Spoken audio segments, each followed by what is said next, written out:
Մարդիկ հարստանում են, ժողովրդին դարձնում հացամուր։ Լարված է իրավիճակը Պրոշյանում։ Երկուշաբթի տրանսպորտի փոփոխության եւ բարձրացող սակագնի դեմ բողոքող բնակիչների եւ ՏԿ փոխնախարարի հետ 2.5 ժամ տևած հանդիպման ժամանակ ընդհանուր հայտարարի չգալով այսօր վաղ առավոտից պրոշյանցիները երկկողմանի փակել էին Երևան աշտարակ մայրուղին։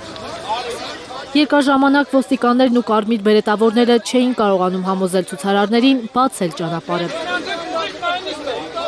Բացեմ հացից տոպրակը տենակ, որ 2 հատ գնում եմ աշխատեմ, որ գոյություն պաշտպանեմ։ Ես ինչ է այս երկրի վիճակը։ Կառավարությունը որոշումը չի փոխելու, ասել են տարածքային կառավարման եւ ենթակառուցվածքների նախարարությունում, իսկ Պրոշյանը սպասարկող նոր մուլտիտրանսպորտ ընկերությունը պատրաստ է 50 դրամ իջեցնել ուղևորցը, դարձնելով 200 դրամ։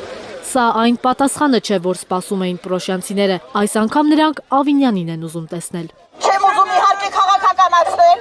բայց քանի որ միշտ մեր իշխանությունները, կառավարությունը օգտվում են GPS քարտեզներից, հիմա ասեմ, որ մենք գտնվում ենք Երևանի տարածքում եւ պահանջում ենք պարոն Ավինյանից, որ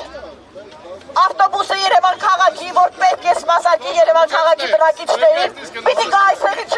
շրջադարձանի ու հետ գնա։ Բարեհաճեք ապահովել տրանսպորտային միջոցի, այսինքն ավտոբուսի աշխատանք մինչև այս տարածք։ Ավելի քան 2 ժամ երկկողմանի փակած ճանապարհը ակցիայի մասնակիցները բացեցին, պայմանով, որ վաղը իրենց ընդունեն կառավարությունում։ Եթե մի անգամ քեզ խաբում են, մեղավորը խաբողն է։ Եթե երկրորդ անգամ են քեզ խաբում, արդեն մեղավորը դու ես։ Վաղը կառավարությունում կընդունեն մեր խմբին, 4 հոգու կընդունեն, եւ մենք կներկայացնենք մեր պահանջը եւ կհիմնավորենք եւ GPS քարտեզով եւ ամեն կերպ կփորձենք իրենց համոզել, որ ճիշտ է Երևանին է սպասարկելու, թող ավտոբուսը հասնի այստեղ։